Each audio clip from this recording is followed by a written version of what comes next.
Welcome everyone to the Observatorio of the Spanish Language and the Hispanic Cultures here in the United States, and welcome to this Latina poetry reading in celebration of Women's History Month. I'm Rosana Hernandez Nieto. I work here as a researcher in the Observatorio, and I want to welcome you all on behalf of Francisco Moreno Fernandez, who is the executive director of this Instituto Cervantes and Harvard, and who couldn't be here with us today, but he would like to extend his regards. Let me just say a few words about the Observatorio and the Instituto Cervantes. The Instituto Cervantes is a worldwide nonprofit organization that was created by the Spanish government in 1991. And its mission is to promote the teaching, the study, and the use of the Spanish as a second language, and also to foster Spanish and Latin American cultures throughout non-Spanish speaking countries. In particular, what we do here in the Observatorio is to analyze, reflect, and discuss on the present of the Spanish language and the Hispanic cultures in the United States. And we do that through a series of projects, events, and activities.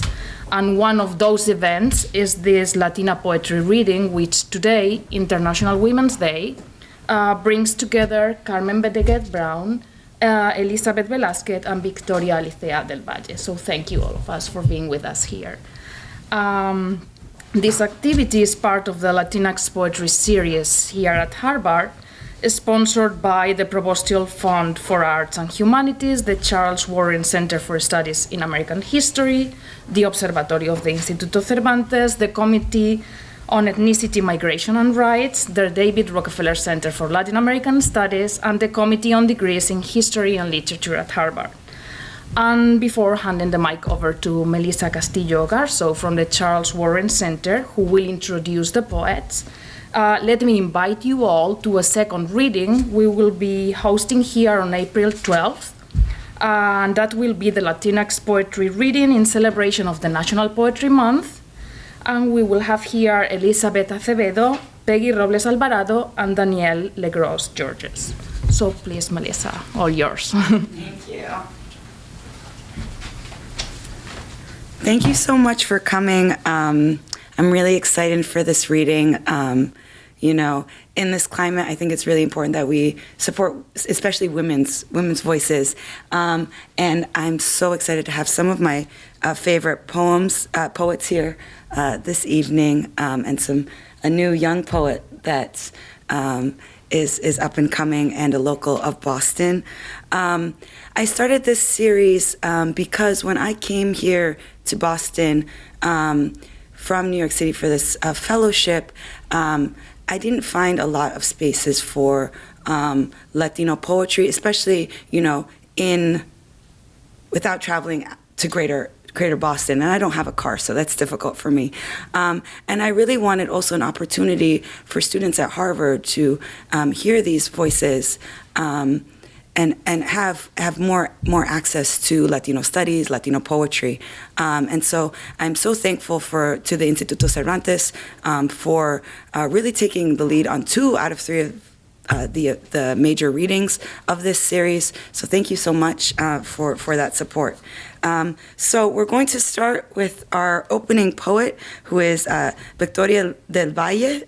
Victoria Alicea DelValle is a 17-year-old Puerto Rican poet, artist, and B-girl born and raised in South End's Villa Victoria. She has participated in Louder Than a Bomb, a huge youth poetry slam festival, for the past 3 years, placing 3rd place with her team the first year and 2nd just last year. She received Mass Leap's Phyllis Wheatley Award for challenging injustice with her work that reflects on the social and political history of the place she is from. She has been part of Inquilios Boricuas en Acción slam team and currently slams with the Institute of Contemporary Arts Performing Arts crew. So she is young but not inexperienced. Let's welcome Victoria to the stage.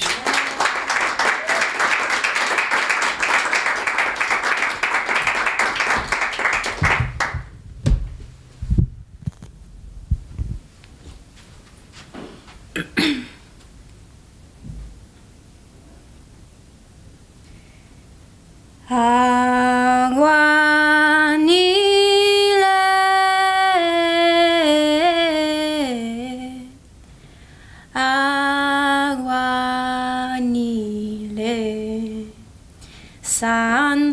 Dios, santo, fuerte, santo, inmortal. Aguanile is one of the most beloved songs in Puerto Rican culture, often sang while performing rituals on the home, the body, and one's surrounding using water and herb. Aguanile, aguanile, bye bye, eso, aguanile, aguanile, bye bye. Holy water, cleanse my house, oh holy water. This holy water been flowing through my pipes, been flowing through my blood, been flowing through my roots that have been grounded in the Caribbean. Called ourselves the good people, los Tainos, who always gave praise to our good God. We pulled back the curtains and lifted the earth of darkness. We gathered together and shook our brown bodies until the earth rumbled, stepping on every other beat, swaying with the wind banging on our chest to mimic the rhythm of our hearts and spinning just in time to see the boats. Aguanile.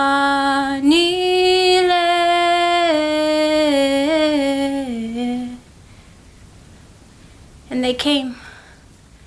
Aguanile.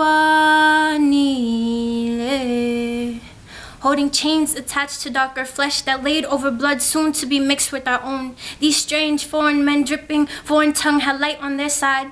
Looked down on us as if they were watching from the heavens. This is when my old world and my new world collided. This is how my house was built. Remodeled everything I knew. Took my so-called broken pipes and mended them with Christian wine. Took their blood and forced all the women on the island to bend over backwards and take it. Took my roots and used the trees' limbs that sprouted from them as a closet to hang all of their unwanted things. Took my sea, drowned us by the tons. Hidden treasure sunk into the sea floor. The cleansing was complete. If all our waters are so crystal clear, where has all the blood gone? Would it be something crazy if I told you that the entire history of this island was in each and every single one of my blood cells? Blood cells that run rampant through the hallways of my body, making me a living memory, making my people a living memory. It is the reason we dance to drum beats in the rain, purposely stepping on puddles to pickaxe the past. It is the reason our food tastes so damn good, makes you wanna lick your fingers. It is the reason why my people parade down these streets in bright colors, swaying with the wind, banging on their chests to mimic the rhythm of their hearts, singing, Aguanile.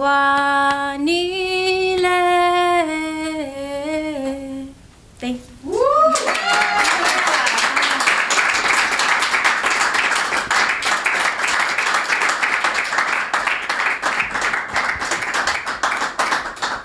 Yep, so my name's Victoria. Really excited to be here. I'm kind of nervous, not gonna lie. Like, I've done poems, but it was just like an opening for someone or just hosting an event, so I'd be on and off the stage. But this is like a set block of time, you know, it's pretty intimidating, you know. But yeah, so I got a few poems, just like 2 more. But yeah, happy National Women's Day. You know, shout out to all the women out there, you know.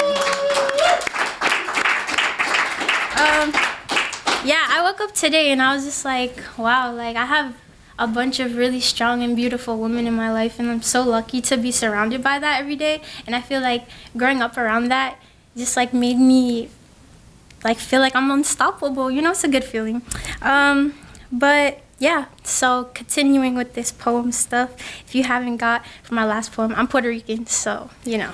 And being Puerto Rican, I feel like there's a lot of parties and dancing and food.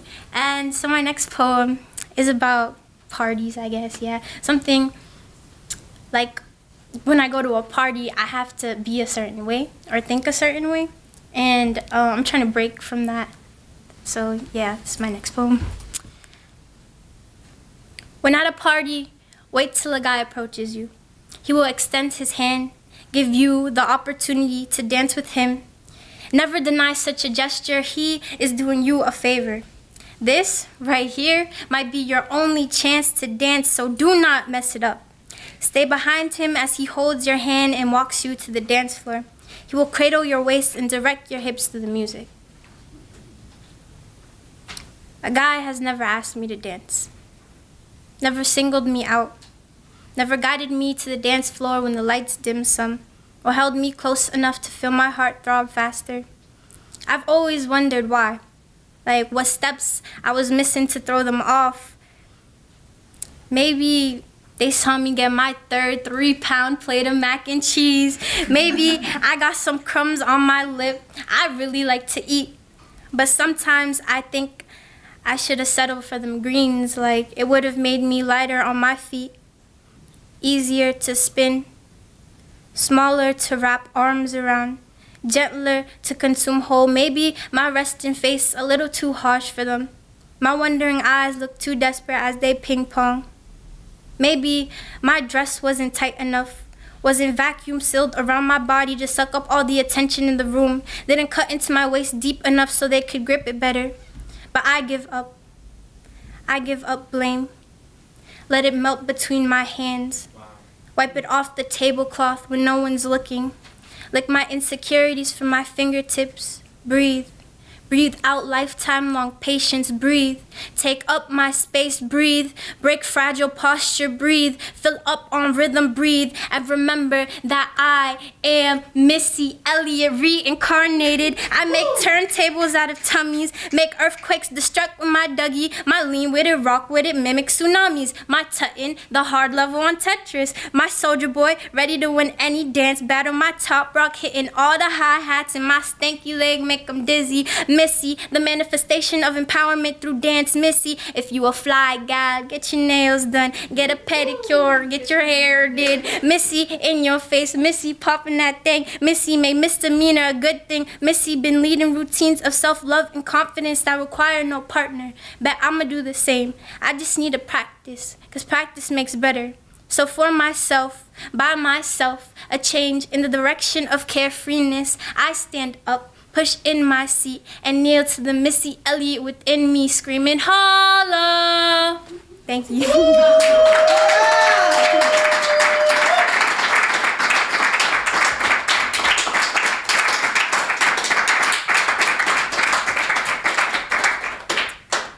Yep, so Missy Elliott, shout out to Missy Elliott. Yeah, I think she's an important part of my identity too, like growing up surrounded by her music and just her whole energy. It's like a really important part of me.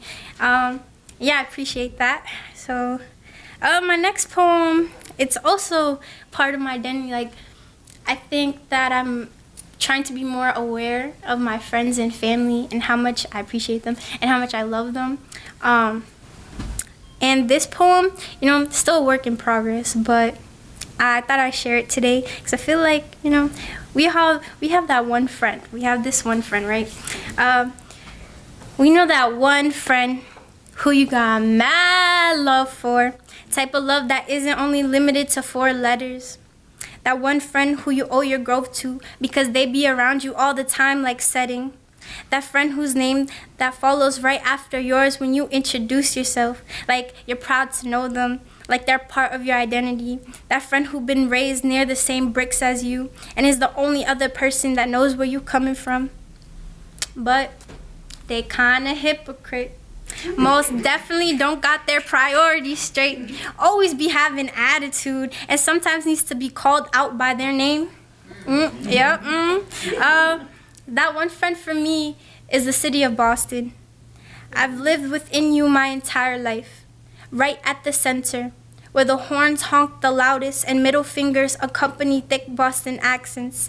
I know nothing other than the bumps between Aguadilla and San Juan Street, the bricks that the Ville were built on, the thousand of Puerto Rican flags that float around me as markers of identification, the $1 million brownstones that stand across the street from me, and the evident class division you display. In a gallery, you are labeled as an attempted gilded city that let juxtaposition live on Mass Ave. In 2014, Long Island in Boston Harbor, a recovery center that provided support and shelter to those dealing with drug addiction and homelessness shut down, displacing thousands of people, many of them finding their way to Mass Ave. The issue has existed long enough to have this area be known as Methadone Mile. More needles cover the fields than grass blades. As these displaced people are injecting themselves, the construction of fancy hotels and condos surround them. existing in a state of forgotten limbo. This is the first thing you see when you enter Boston. As a response to the problem, the city spent $4,500 to build a fence. A fence. A fence to push these people out. A fence that sweeps the problem under the rug. A fence that only really moved the problem across the street. $4,500 to move the problem across the street. Like, damn, how bad do you want to get rid of these people? How bad do you want to avoid your problems? That's all I have for that.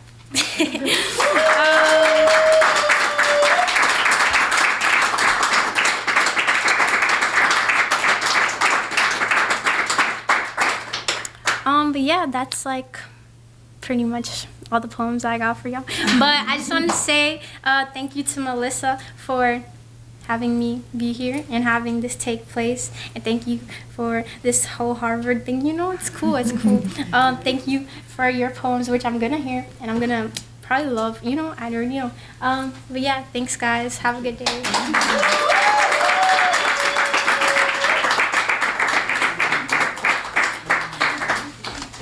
Thank you so much. It's really great to have that young Latina Boston perspective as part of this. And so I'm really glad that you could join us. One of the things I'm really proud about in terms of this series is that we have all the poets that are the Latino and Latina poets that are coming to Harvard to read. All their books are now in the library. So this is my Harvard library slip because I checked it out to read Elisabet Velasquez's chapbook, PTSD. So that's like 10 more Latina poets, mostly Latina because I invited mostly women, in the Harvard library. So please go use those resources because that's something I'm really proud of. I first met Elisabet Velasquez via social media. And I started following her because she would just have these little, you should all follow her because she's funny and smart and brutal. And she would have these little snippets of lines of poems that she would post. And every one of them, I think one time I went through and liked 100 in a day. Every one of them would just devastate me because again, they were so honest, they were so fearless, and there were so many of the things that I wanted to say but didn't know how to put into words. In her chapbook, PTSD, Rich Viard, who is like a godfather to us New York poets, he wrote about her, "The poets who hold themselves within the New Yorkan tradition have asked us all to sing, regardless of our struggles in the forging of new identities. If you are meant to know us, you'll know that every Puerto Rican woman carries with her something in the way of everyday magic. You can call it what you want, brujeria, sixth sense, pragmatism, or PTSD. Maybe these are not the stories you want to hear, but you need to, and you will. Because this tradition, we now add the voice of Elisabet Velasquez, a poet transforming and reckoning before our very eyes, traumatic experiences laid bare, love surviving madness in 2 languages." So Elisabet Velasquez is a Puerto Rican mother, writer from Bushwick, Brooklyn. Her poems have appeared in numerous publications, including NBC, Huffington Post, Muzzle, Latina, and Vibe magazine. She is a VONA alum, a 2017 Poets House Fellow, and the author of this chapbook that you can now get at the Harvard Library. Thank you so much. Let's welcome Elisabet.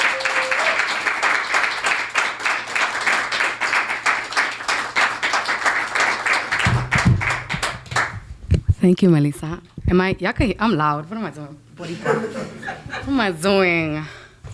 I'm acting proper because I'm at Harvard or whatever. Hi, y'all. Is that good? I don't need it. I'm from Brooklyn. Gracias. Thank you for having me. Gracias al Instituto Cervantes. Thank you, Melissa, for elevating Latinx voices. This is the first Latinx poetry series at Harvard. And I was just saying on my way here, like, crazy that there's a first anything, right, when it comes to people of color in 2018. So shout out to y'all for being a part of history. Like, wow. So it is International Women's Day. I'm really super psyched to be here. this is really emotional for me. This is an emotional experience for me. I grew up in Bushwick, Brooklyn. There weren't a lot of resources for Puerto Rican girls like me growing up in Brooklyn. And I was a young teen mom, and I dropped out of high school. And so never would I imagine that I would be 18 years later standing in front of you at Harvard University solely based on the power of words. So I feel really, really lucky to be here. That said, I wrote something this morning, and yeah, I'm gonna read it. On International Women's Day, I wanna shout out my 10th grade self. Hey girl! Hey! I know you won't believe this because you're currently in a school for pregnant girls sitting in an office that smells like underfunding. You're 6 months pregnant and the guidance counselor looks overwhelmed with paperwork and other people's bad decisions. Your mom is sitting next to you pissed off that she had to waste the token to get here when she could have traded it in the bodega for a gallon of milk. The dropout papers are ready to sign now. And you start thinking about finding a job because you don't want your daughter added to mommy's welfare budget. Things look pretty bad. And for a second, even at a time where owning 2 heartbeats must mean that you are the most alive, you think about death. Pero look, you're not gonna believe this. In 18 years, on International Women's Day, you are gonna be paid by Harvard University for your poems. Yes.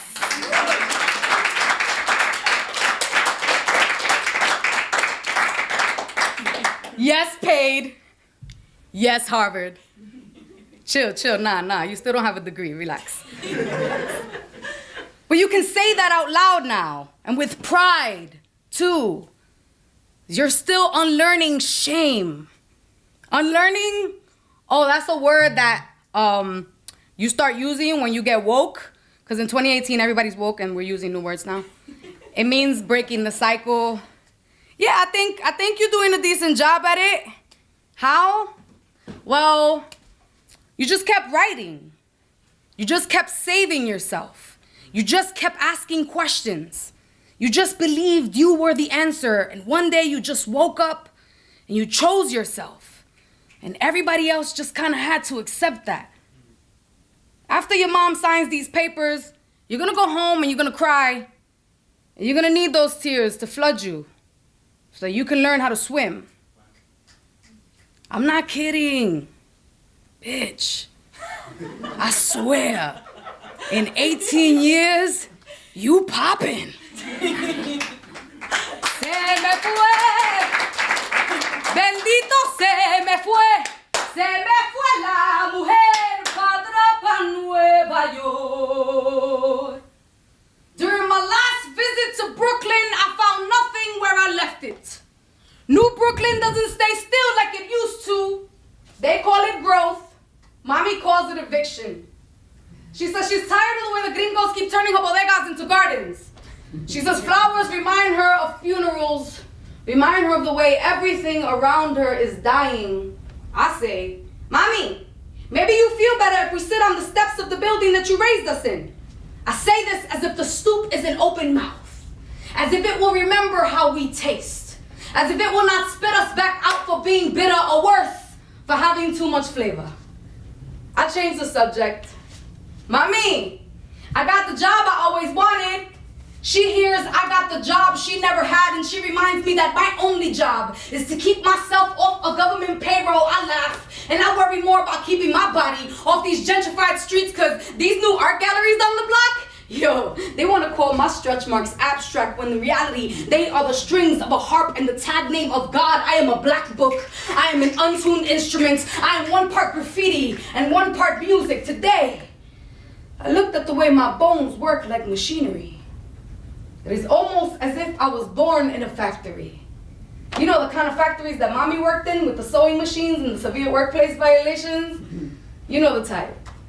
Or maybe you wouldn't know the type because they have nice windows now and paint, Real pain. Not the blood kind. It bothers me that there are words the thesaurus does not pair properly with other words, like the way gentrification could be paired with colonization. I'm sorry. I sound angry all the time now. Really? I'm just loud. Like, I don't know how to talk without sounding like a revolution, like my throat is a boombox and block party. I argue like an unraveled cassette tape, and maybe I could sound a little bit more like music if I was wound up a little bit more tightly, but in New Brooklyn, they don't care nothing about my music. Yo, I heard they tried to take down the Avenue of Puerto Rico street sign. You know, the one on Graham? The one they pronounce Graham. The one that's been there for 33 years before they tried to take it down, which is ironically the stated age that Jesus died. And I'm not religious, but why they always trying to kill holy things these days? They said there wasn't enough Puerto Ricans there these days. Pretend they can't smell the sofrito in the air, can't hear the salsa blaring from a third floor window because the Latinos cleaning their house. Quítate tú pa ponerme yo, quítate tú. Yo, it's like Fania knew the future, yo. It's like mommy knew the future when she told me to keep some bass in these hips. She said, "Mija, they're gonna act like they can't hear you." And that's when you make them feel you and you vibrate. Like you're trying to break a sound barrier or stereotype or something. You tell New Brooklyn that if they're trying to clean our house, they will always hear our music in the background like "Se me fue, bendito se me fue. Se me fue la mujer pa' Nueva York." Thank you.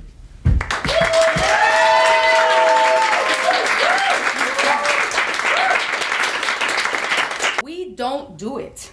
Someone will do it for us, and it will not be our story. And someone else will tell it, and they will make it palatable, and they will make it digestible, and we have to talk about the hard shit.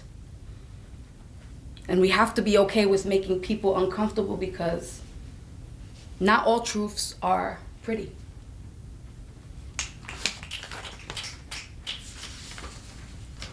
I'm a poet, which means I managed to put some words together.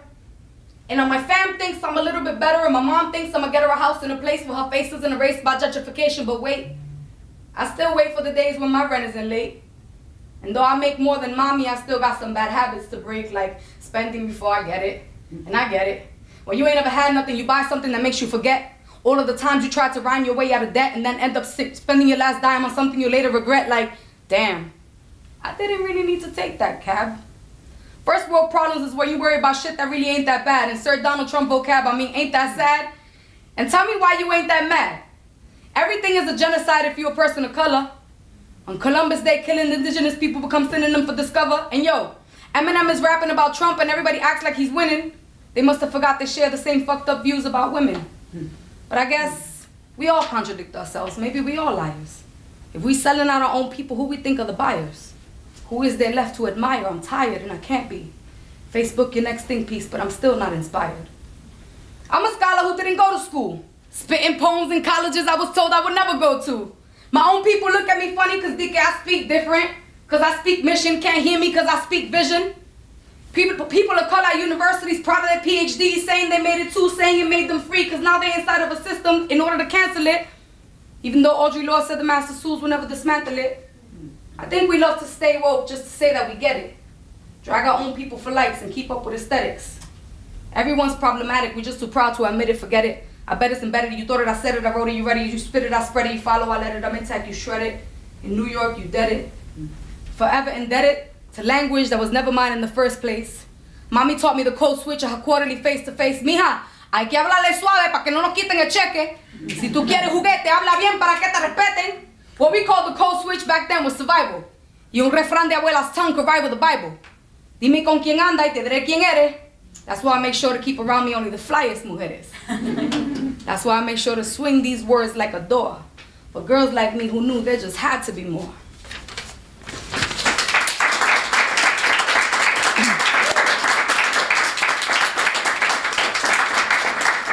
So sometimes I think I'm a songwriter and and I write songs. And I feel like if you're a writer, you have to write everything. You know, just write whatever your heart tells you to write. And so, yeah, I'm gonna just sing a song that I wrote, yeah?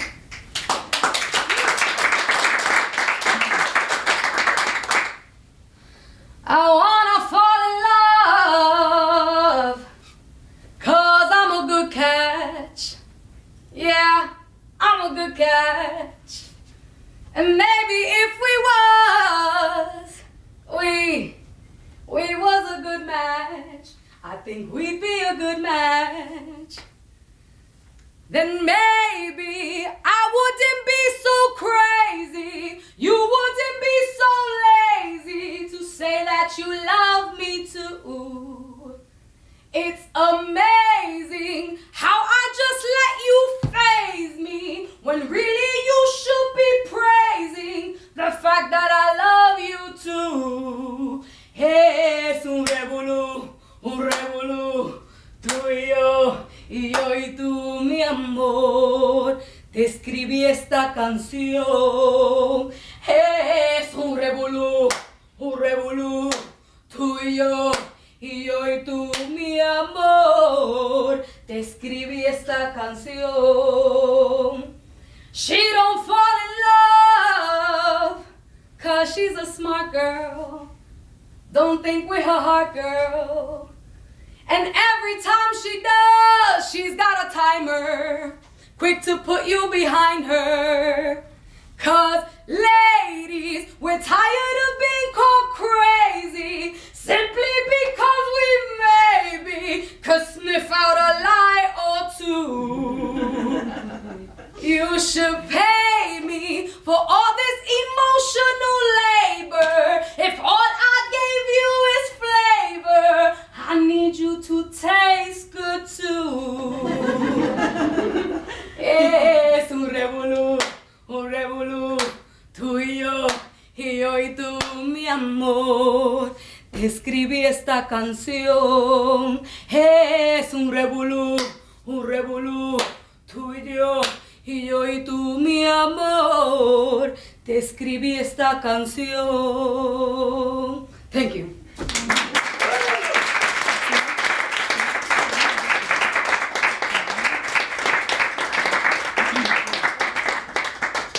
All right, so I'm gonna do a couple of more poems for you.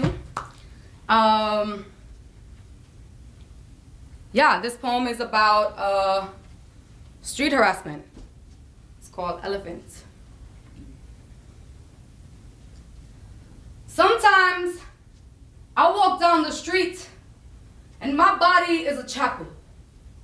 The men who think they have holy water for saliva spit blessings my way. I guess I dress like a sin today. I guess I help someone break a commandment or 10 by being a woman with a body of water most men are not Moses enough for. Sometimes I walk down the street and the men, they call me beautiful. And depending on their tone, this either makes me feel like art or a cheap exhibit. I've learned that when a woman's body is a dialect that a man cannot speak, how quick his hands become sign language, how quick my skirt becomes signal for touch me sometimes. I walk down the street and I am a 3-ring circus. The men, they think me lion in a cage, underestimate the sharp in my teeth. I say I am big and ferocious. They say you are big and insecure. They say, watch your mouth, fat girl. They say fat girl like it's an insult. Like I've never drowned men in between these thighs. Like they mad they don't know how to swim. Like they didn't know that the elephant is the main attraction at the circus for the way its body resembles cement and a feather simultaneously. I be floating. I be sky and concrete. I be a woman that looks like heaven, but tastes like a broken sidewalk, so I get why they be tripping. Why I be bitch, why I be fat, why I be slut. 'Cause I be anything but theirs. The next time I walk down the street like a chapel, you make sure you see God in this woman. You keep your hands clasped like a prayer that I'm never gonna answer. Confess your sins to your mother, the first deity you ever blasphemed against. See if she forgives you. See if she has more room in her uterus for you than I do. You could never between my thighs or know what it feels to be baptized in this wet the next time I walk down the street like a piece of art. You make sure you see a museum in this woman. I am a collection of body parts that your tongue will never curate the next time I walk down the street like a three-ring circus. You make sure you are more freak show than cannonball. 'Cause I've always respected a man who can swallow his pride like a sword than one that shoots off at the mouth and always misses. Thank you.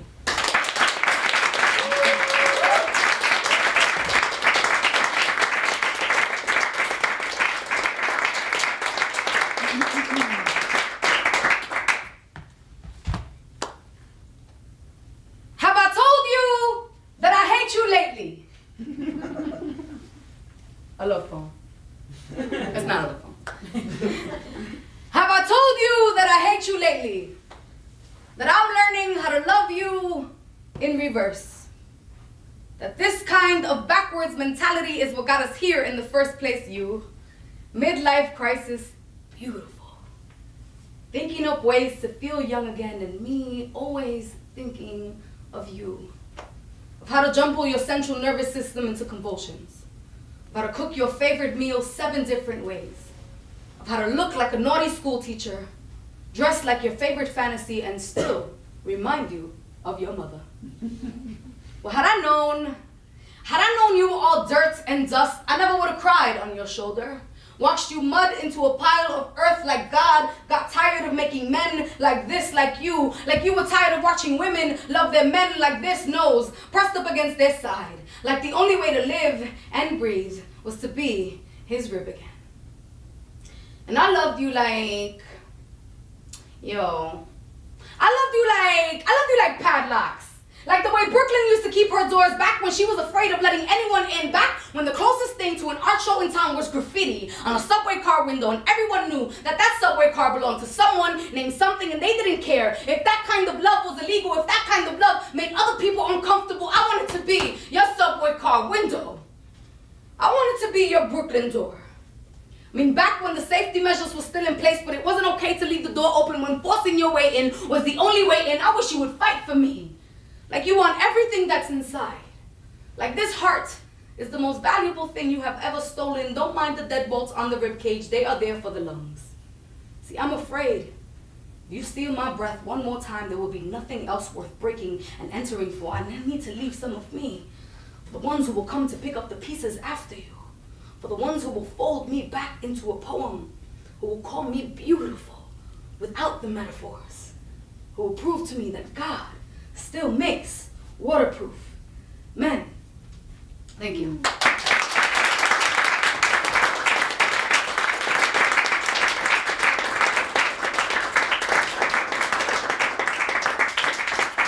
So I got 2 more short poems. Shout out to Melissa. Shout out to Harvard librarians. You can find PTSD at the library or whatever. I also have some copies if you would like to see me afterwards. Yeah, so I'm gonna do a piece from here, and this is called Open Season. I am a woman who is better at the hunt than the kill. I would gut you clean. My heart, a butcher's window. There are men, bodies hanging limp on my chest. This is how I prefer to love. Our bodies on display. I don't want to write about someone. I want to bleed about someone.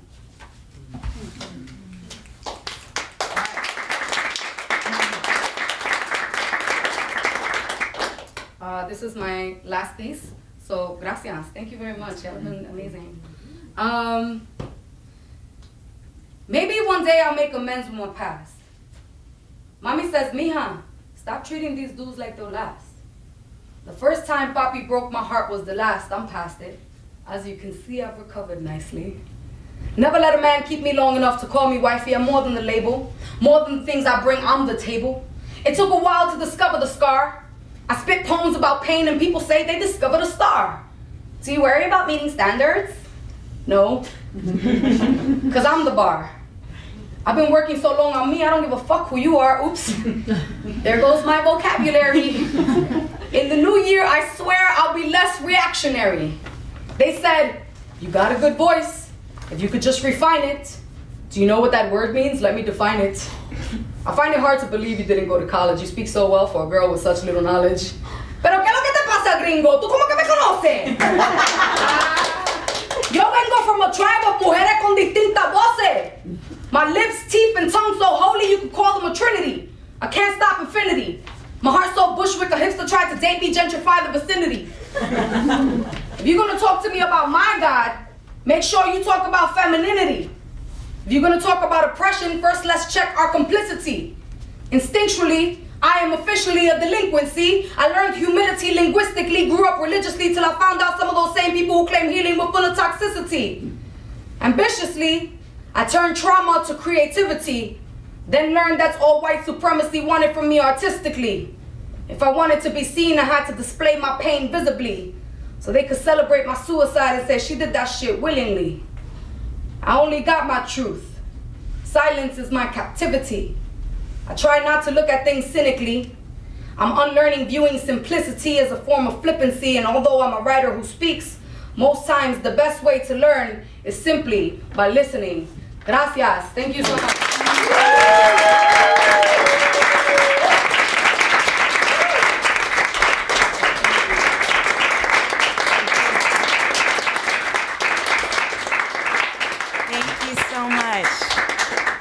Again, I want to thank you all for coming. I have some informational sheets about our next event in April. We don't just do readings, we also do workshops. So if you're a poet and you want free workshops, everything involves food, everything's free, everything's open to the public. So please grab that information. I also have a sign-up sheet if you want to receive emails from me about Latino, Latina, Latinx going on around Harvard. Our last poet is Carmen Bardeguez-Brown, whose work was showcased in the documentary Latino Poets in the United States.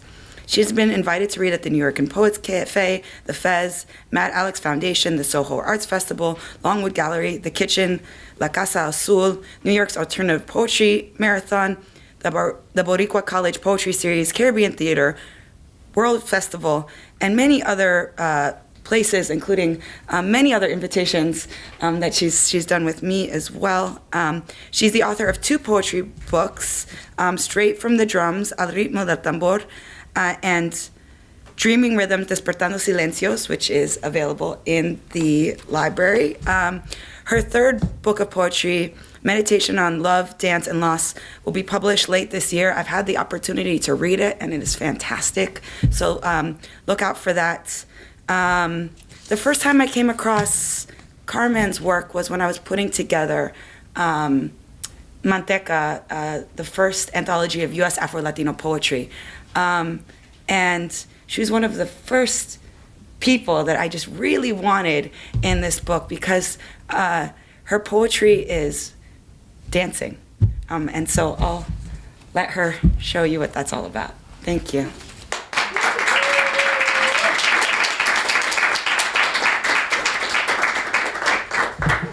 Thank you, Melissa. Instituto Cervantes, gracias. Oh my God. Victoria and Elisabet, thank you. And celebrating Women's Day. Men too, because you all came from women. Okay, so. Babaluhashe, horishas ben bete. Ay deme la porción, horishas suelashe.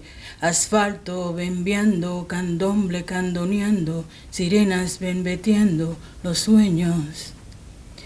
Enchante sol, sembrújenme, ay con el sol, consuélache, orilla suelache, ashe, ashe, ashe.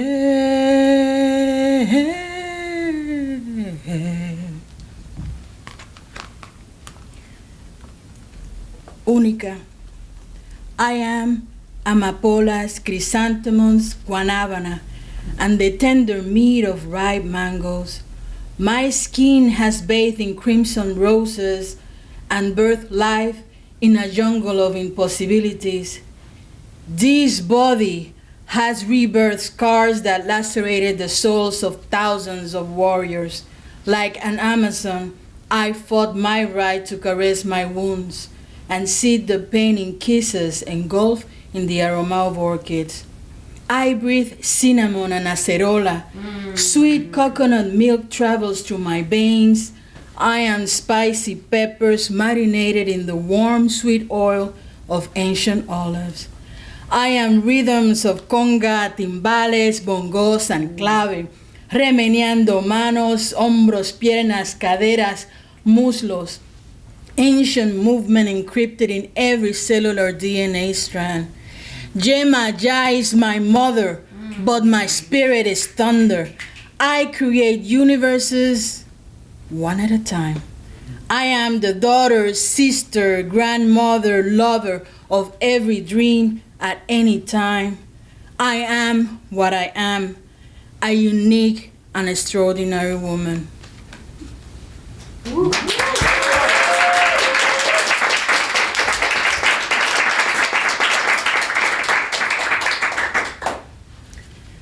Rican issues.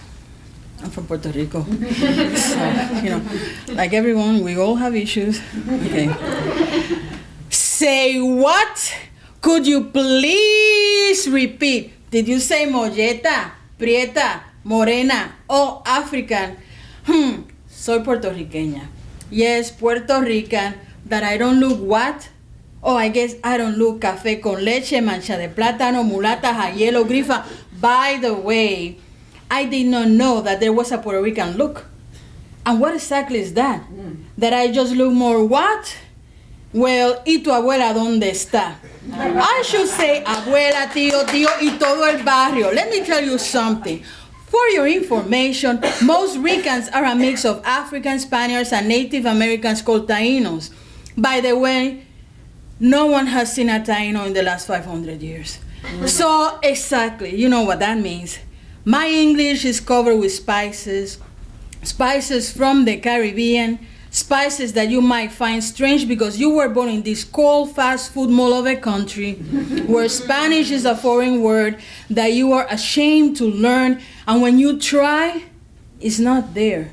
Only mumbles of a murmur, susurrando el olvido, a regañadientes, pretendiendo, escondiendo la vergüenza. You remember Puerto Rico on the second Sunday of every June, when everybody's suddenly proud to be Puerto Rican. No, the word is Boricua. Boricua's here, Boricua's there, Boricua's everywhere. And everyone waves the flags that they don't even understand. And no one knows why they're here. Yes, here now. Do you know why your parents or grandparents vinieron aquí? ¿De qué pueblo? ¿Cuándo te bañaste en las aguas calientes del Caribe? Better yet, do you really know that we all came from the motherland, Africa? Even the Spanish people that came with Colón, Columbus, however you want to say it, lived 700 years under the Moors. You heard that right. The Moors as in Arabs, as in black Arabs. So, in other words, not only I, but we have over 500 years of African mestizaje. The so-called white people that everyone is so proud of, as in, my grandparents are from Spain. Well, if they do, they have negritos in them. Remember the Gitanos, but that's another story. Shaking back to the Boricuas issues, what history do you know? Ever heard of Agüeybaná, Albizu Campos, Palés Matos, Rafael Betances, Arturo Schomburg, Francisco Oller, Julia de Burgos, Rafael Hernández, Segundo Ruiz Belvi, Enrique Laguerre, Mariana Bracetti, Pedro Pietri? Still having trying to figure me out? Or is it that you just don't know who you are? Yeah.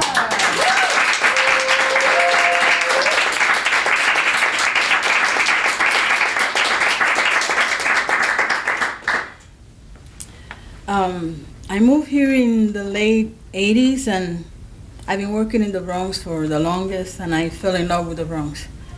So this is for the Bronx. El Bronx. Songo, songo, dreaming in the asphalt jungle. Conga rhythms in the midst of the urban lullaby. El Bronx, the Bronx, sonéame en dos. 2 for 2, love me now. Timbales touching me up and down. Sonéame, congonéame, así, así, bamboléame, muslos y piernas, remenéame. Tito me toca caliente y Barreto me hace sudar la frente. En PS52 los músicos gozaron, creating sounds que Obatalá y Shango bailaron. Ay, salseros del ayer, sáquenme los sounds y el ay bendito en la ciudad de Babel. El Cross County Express nos dividió, while the Caribbean nos bautizó. Y sé que estoy aquí en New York, but no, it's not New York, it's the Bronx, el South Bronx of the Yankee Stadium of 73, of the mambo of the streets, of the dreams left behind in a suitcase, guardados en el closet. Hasta el próximo viaje. Yes, the next trip. Because tú sabes, Puerto Ricans are here and there, but no, we are here. In the Bronx, songoneando. In the Bronx, guaracheando. In the Bronx, sandugueando. In the Bronx, salseando, congoneando, soneando. We are here. You hear me, world? We are here to stay.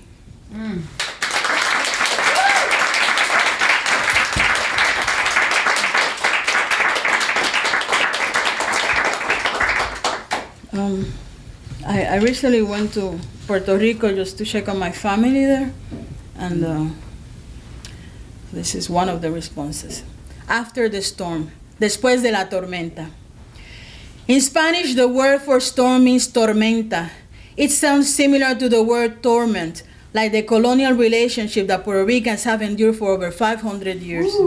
Huracán es el nombre en español para hurricane. The Taínos called one of their gods Huracán, and later the Spaniards changed it to Huracán. But nobody remembers the Taínos. Huracán did not protect the Taínos from the Spanish conquistadors. Nothing protected Puerto Rico from Maria and the United States. Maria, beautiful and holy Maria, like the mother of Jesus, we need a resurrection. Surviving, reviving our self-determination to live as equals. Maria, Maria, you are helping us to painfully see what martyrs and uprisings could not conceive. Maria, Maria, you came with the force of 1,000 warriors in the belly of a 100-year-old colonial act written in 1917. Like Maria, the empire devours everything in their path, desecrating every mirage of our forbidden paradise. Maria, Maria, the United States government is your bitch, showing our fragility for the world to see, our mirror broken in pieces, forcing us to kneel at the canticle of a dying empire. Maria, Maria, Ricans here don't know how to support Puerto Ricans there. Our illusions of unity crumbles with every passing day. Why are we still in this position, arrodillados como un mendigo? How will we rebuild ourselves, Puerto Rican nation, free of humiliation and the USA?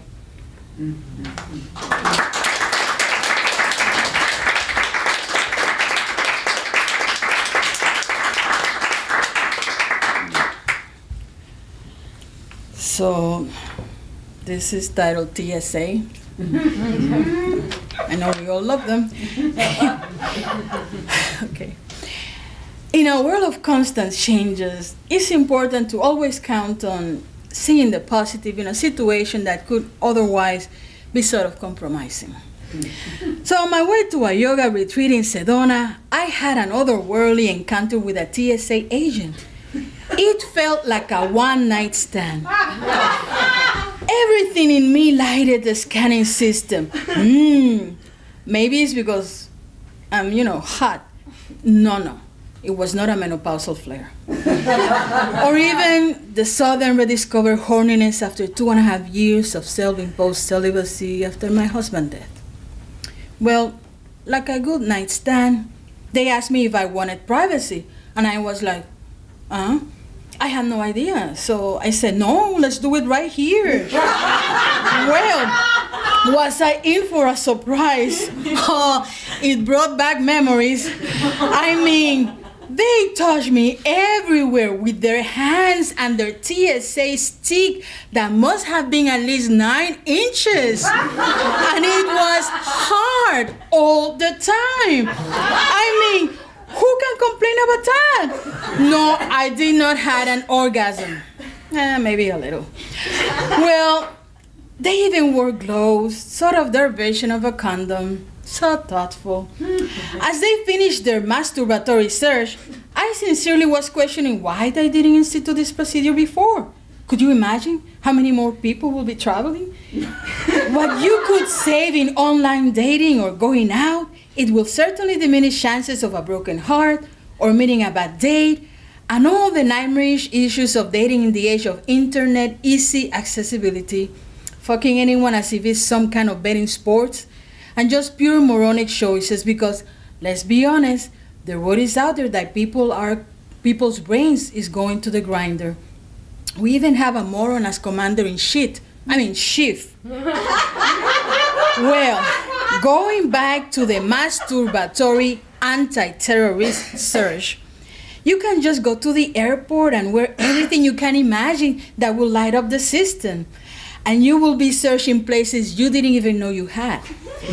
It may satisfy you for a few days. Well, sort of like a quickie. When it was over, as all the onlookers were satisfied with the latest free anti-terrorist live porn search, and like a good one-night stand, one of the agents looked me up and down, smiled and said, "You're good."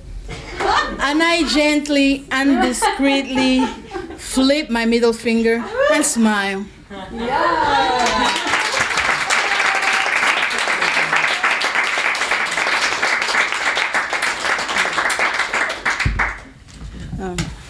This one is titled La Pared, The Wall, La Pared. Freaking wall. The wall, La Pared. 1. Monarch butterflies flies south during the winter. They flap their white, orange, and black abanicos, acariciando las ráfagas del viento. What makes them dance all the way to Mexico? I wonder how building the wall will affect them. Will they dig tiny holes till it crumbles? Or stay in Mexico and feel sorry for the people up north? 2. Most of the aguacate or avocado that is consumed in the United States come from Mexico. I guess if they build a wall, we will not have any more guacamole or avocado paste or any aguacate. Maldita pared. 3. So let me get this straight. The United States declared an illegal war against Mexico because they just want to expand to the west, courtesy of the Monroe Doctrine. They win and take what we call now Arizona, Colorado, Texas, New Mexico, etc., etc., etc. 100 years later, some people in the United States get all huffing and puffing because Mexicans are coming to their old neighborhood. Well, like my Mexican friends will say, la chingada. 4. Suggestions and a few questions about building the wall. Make sure that it's a revolving door, just in case Mexicans don't like what they see. Have a scanner that identifies the ethnicity and nationality of everyone passing through the door because not everyone is Mexican. Just out of curiosity, who do you think is going to build the wall? Because the last time I checked, most of the construction workers in the U.S. are Latino immigrants, and the majority are illegal. By the way, not all of them are Mexicans. And are all the materials built in the USA? Will the construction company be an American, Chinese, or European? Are the workers going to be paid minimum wage? Will there be in unions? Any woman? Will the U.S. build a wall somewhere in the Atlantic to stop Irish, English, Spaniards, and any other European people from coming to the United States? If you could go back in time, I'm sorry. Okay. If you could go back in time, I wonder if the Africans will have built a gigantic wall to stop the Euro-Americans from stealing their people and sold them into slavery. What about all of the Native American nations? Will they build a wall around Washington, D.C. or Wall Street to stop white people from intruding in their imposed reservation camps?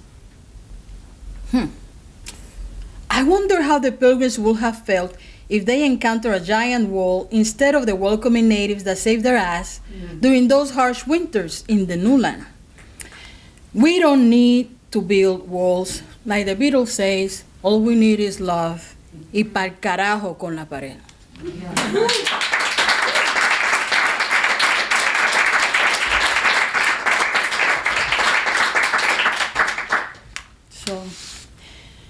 So this is a take on the term Latinos.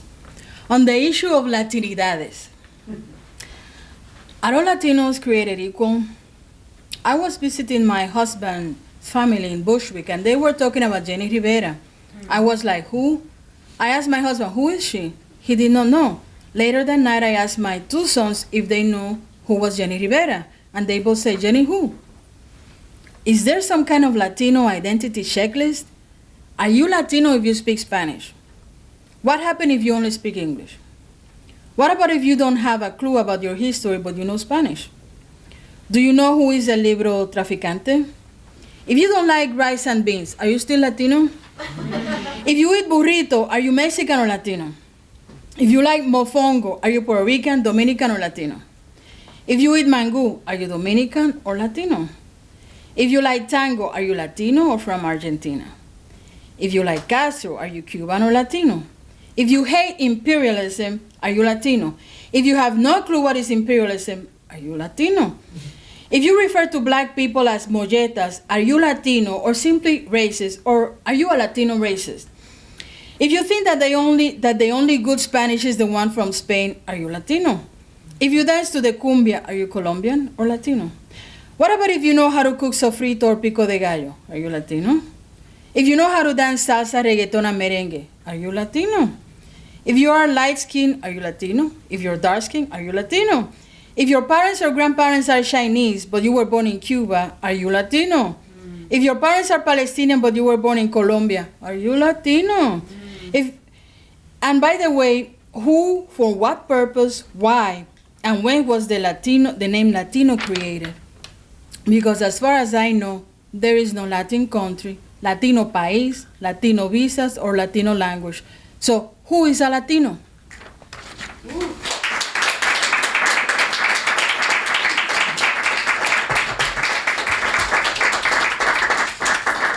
So, this is a series of poems with toilet paper. I was inspired on my trip to Cuba. Don't leave the Cuban people.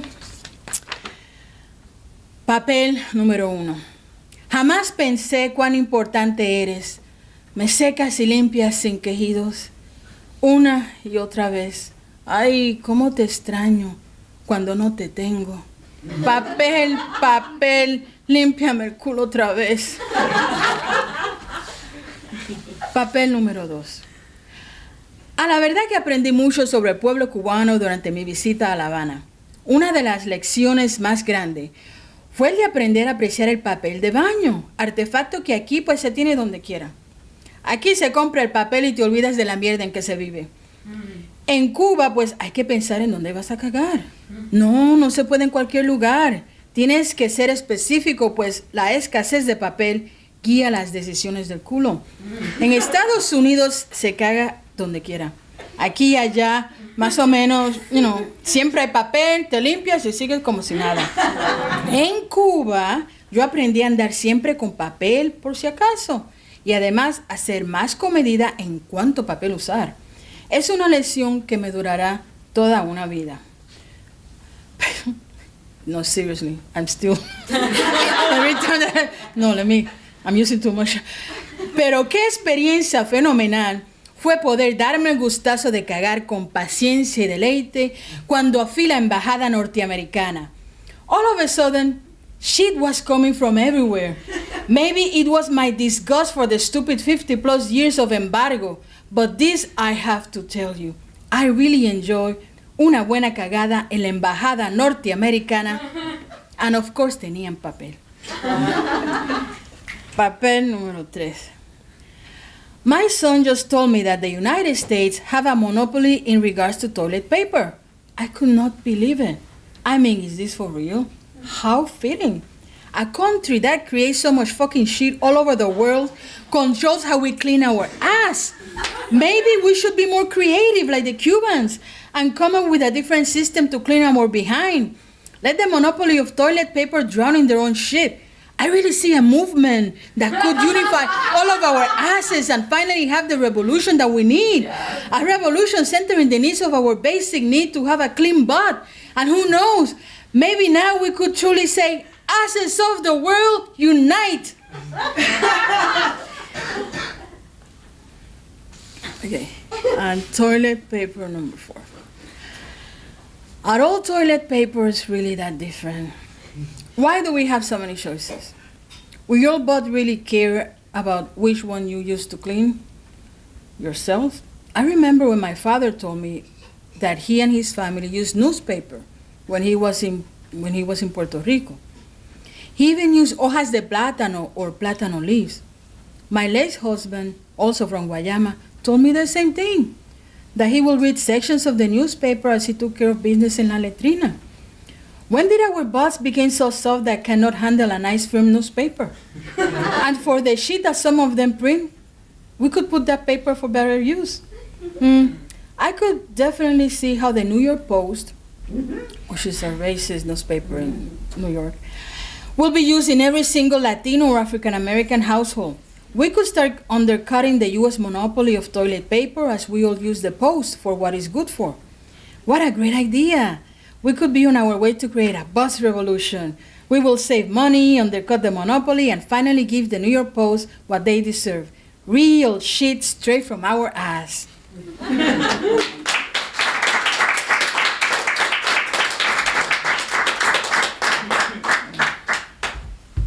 And you know what is sofrito? Oh, great. Really good, huh? It's really good to cook. So this one is titled Sofrito, and it's a famous song also, titled Sofrito. Yeah.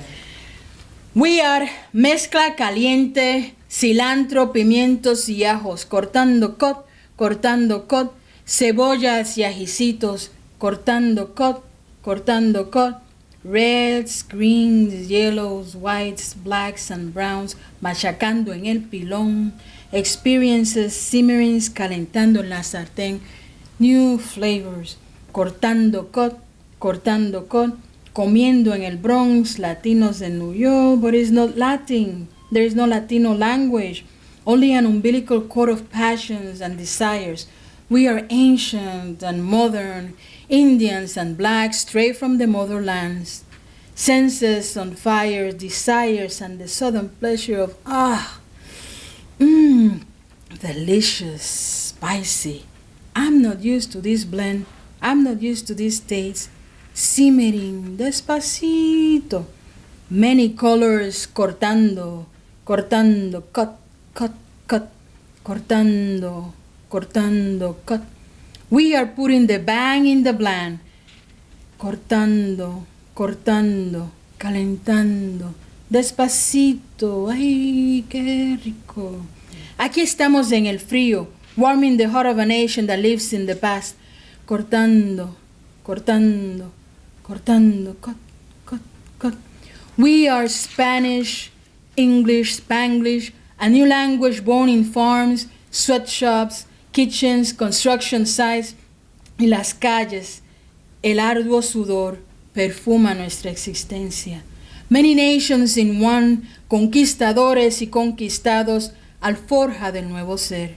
Historia y pasión, cortando, cortando. La raza cósmica, somos el sofrito.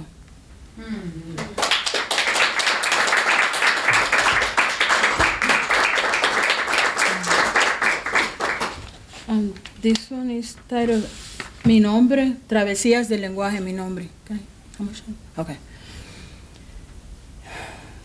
I was born in San Juan, Puerto Rico. Nací un día caluroso de agosto, exactamente en el momento en que las tinieblas de la noche se disipaban ante la majestuosidad del amanecer de un sol caribeño. My birth silenced the crying heart of Titinilda, who hours before my birth tragically lost her husband in a car accident. He left in a whisper. I arrived crying. My parents named me after my two grandmothers, Carmen Concepcion.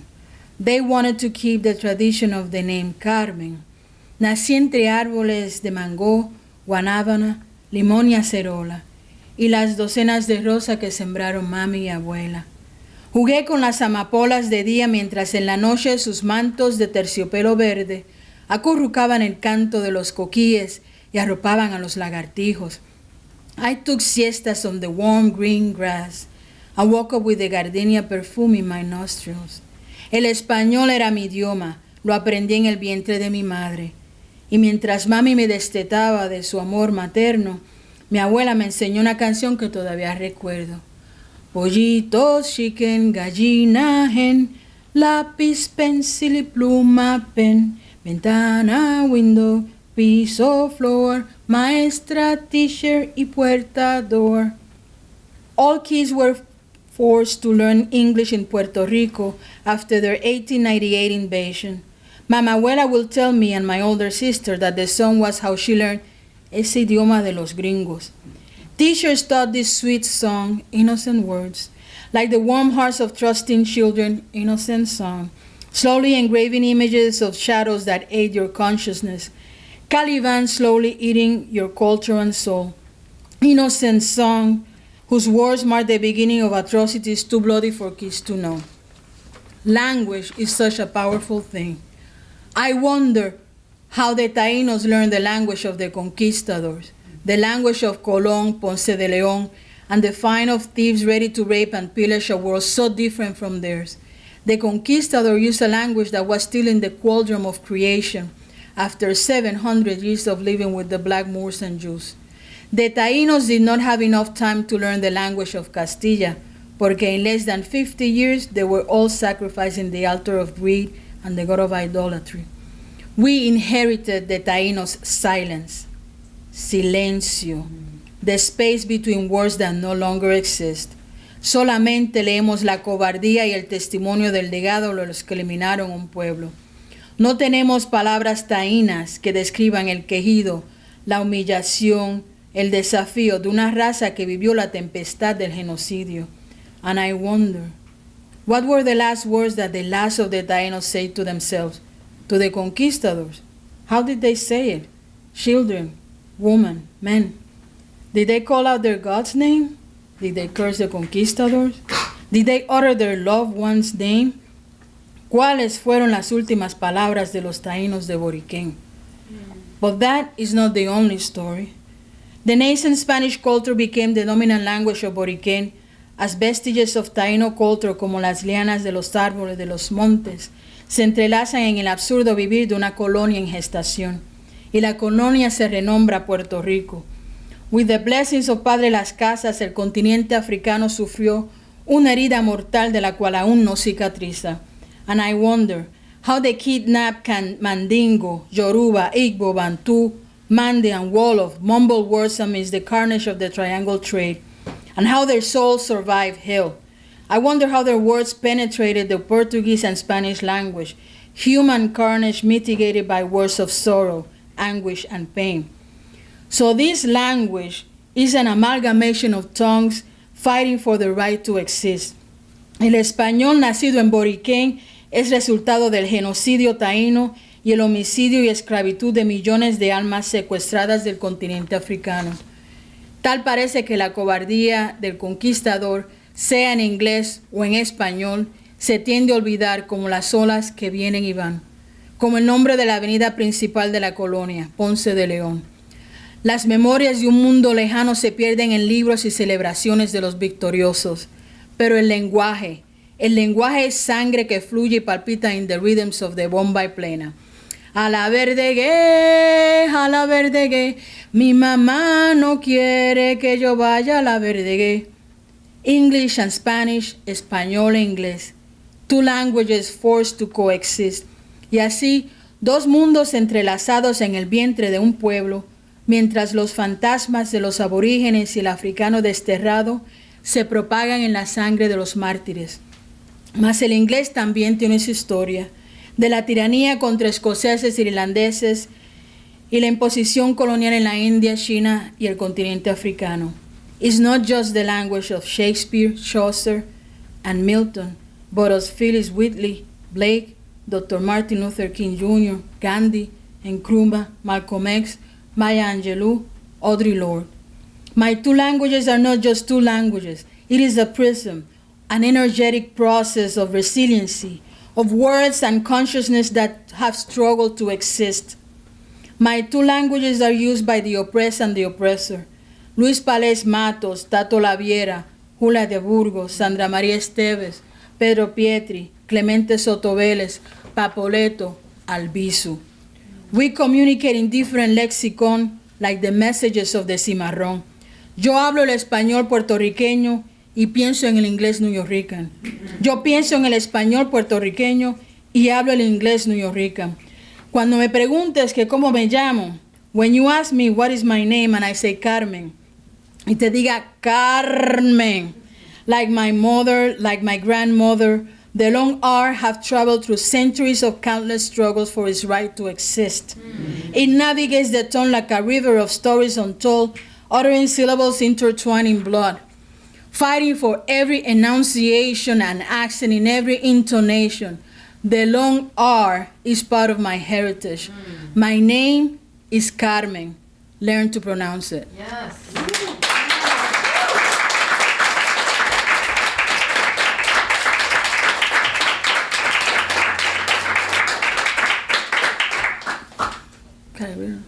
Okay, so this is it's a letter to everyone. Okay, it's a work in progress. Dear everyone, leave my motherfucking body alone and go fuck yourself. In the last few months, I have received so many comments about my body and how I look better since I lost weight. Oh, keep going. Meaning, hey, fatty, you're still going. You still a long way to go. Why did you let yourself go so fast? Well, that is a long story that your superficial and pathetic mind will not have the capacity to understand.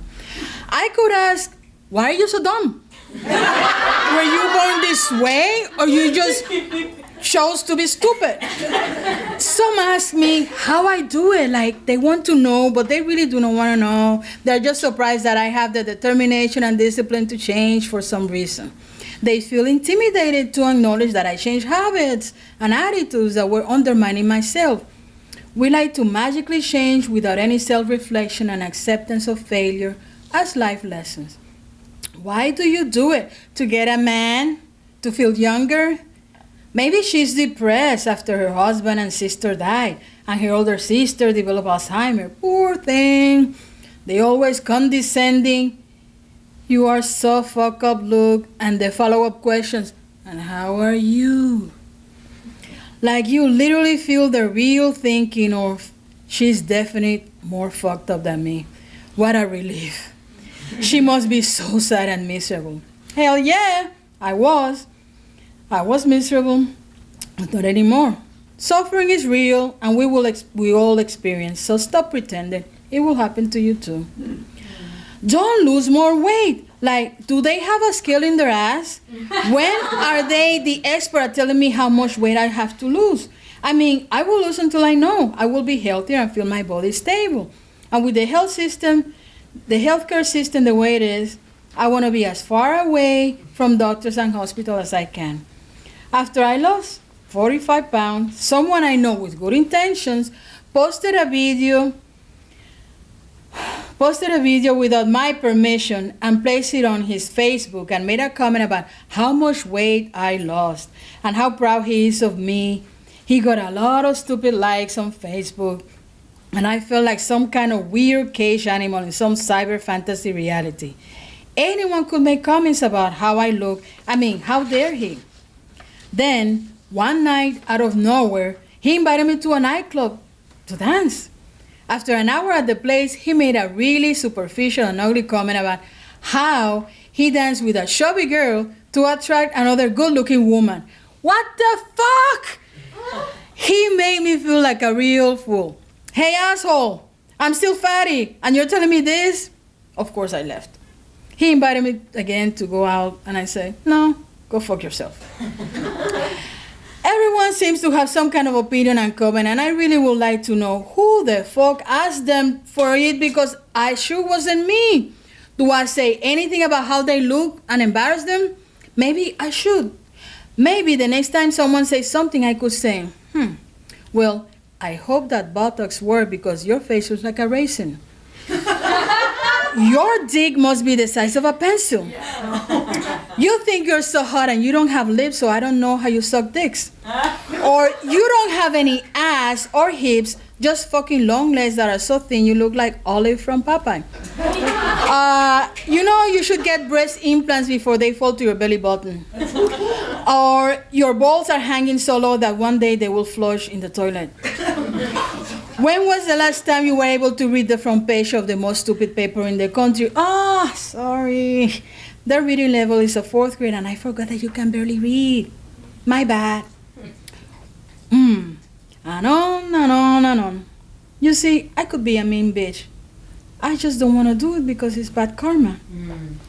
Even a dance coach that I love made sure to make a comment about how I should feel like a role model or full-figure woman when I go to the dance floor because I dance so good, and when I go to the dance floor, I'm representing full-figure woman.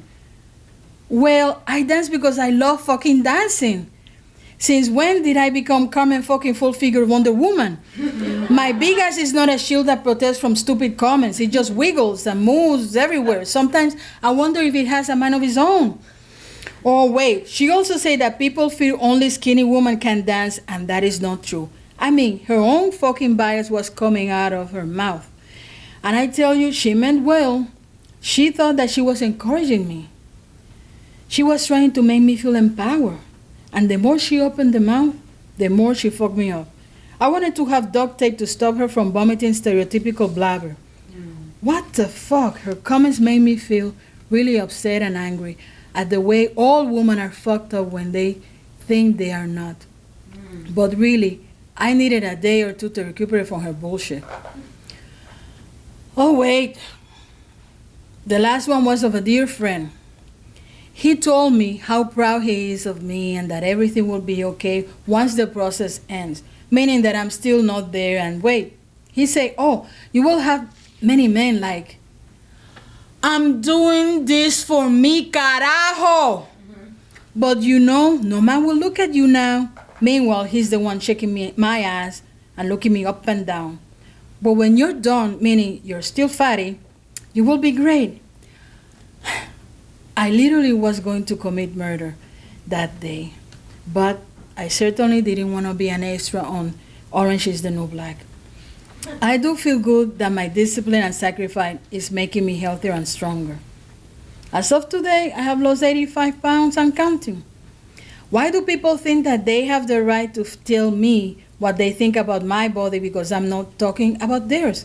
As a black woman, I have had to live with the bullshit of having a body that doesn't conform to the white supremacist standard of beauty and always feel like I have too much of everything. But thanks to J-Lo, my girl, Beyonce, and the many surgery-enhanced botylicious going around, butt, large breasts, and lips are actually quite a commodity. The generosity of chemicals in the food industry, the lack of movement in our daily life, extra size in every portion, overwhelming stress, and social and cultural oppression makes fat just one of the many addictions we develop. Because let's face it, everyone is addicted to something in the good old USA. Actually, addiction is the norm. Ask anyone using social media. Sorry, did I interrupt you? But Facebook, Snapchat, Instagram, everything is going to the fucker. Anything is a gimmick to help you forget that you are feeling like a trapped mouse in an experiment. Going back to the body issue, only in this crazy Disneyland of a country can you have overweight and hunger side by side. You can be fat but also malnourished. But again, there are so many other issues besides the body, like crazy shooters in malls, schools, work, church. I mean, there are crazy people everywhere. how we have a certified crazy president, racist police, docking the immigrant police, they involve the KKK, homelessness, horrible educational system, and health, racism. So I just want to be healthy, to be able to walk or run if I need to. Going back to my body, I sincerely will appreciate if everyone could go fuck themselves and focus on their motherfucking life and leave mine alone. Sincerely, had enough bullshit. I will not take it anymore. Yeah. Thank you. Thank you.